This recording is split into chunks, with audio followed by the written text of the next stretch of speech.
Сәлем достар, бүгін сіздермен өте оңай дайындалатын жұмсақ рулеттің рецептісімен бөлісемін. Ол үшін ыдысымызға 120 грамм құм шекерді және 4 жұмыртқаны салып, миксермен 2 есе ұлғайғанша ақ масса болғанға дейін миксермен жақсылап араластыру қажет. Ал енді ұнымызды 2 бөліп салатын боламыз, оны міндетті түрде илеуіштен өткізу қажет. Сонда комоктар болмайды. Одан кейін видеода көрсетілгендей етіп ақырын араластыру қажет. Сонда взбивать еткен массамыз басылып қалмайды, бисквитіміз жақсы көтеріледі.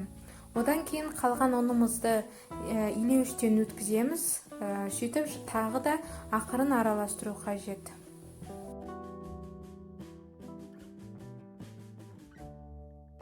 Духовканың ыдысына пергамент қағазын төсеп, оның үстіне жаңағы дайындаған сұйық қамырымызды құямыз. Сөйтіп бір келке етіп тегістеп жағып шығу қажет.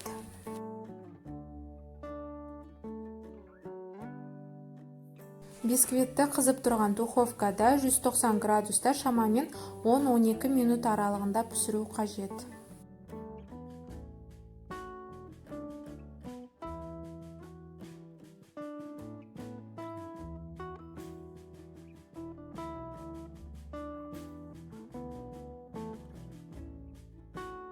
Рулетке арналған бисквитіміз дайын болды. Ал енді дымқыл сүлгіміздің үстіне пергамент қағазын төсейміз да, жаңағы дайын болған бисквитімізді үстіне аударамыз.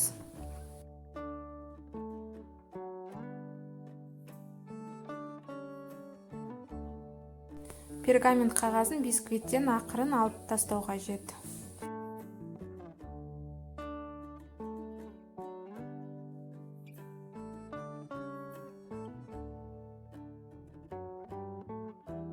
Видеода көрсетілгендей етіп бисквитімізді рулет қылып ораймыз. Сөйтіп оны бөлме температурасында 30-40 минутқа қоя тұрамыз.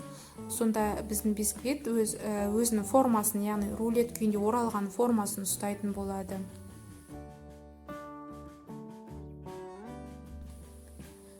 Рулетімізге қалауыңызға қарай варенье немесе крем жағуға болады. Мен бұл жерде смородинадан жасалған вареньені салдым да, өйстіп видеода көрсетілгендей етіп жағып шығып, оны домалақ етіп рулет қылып орап шықтым.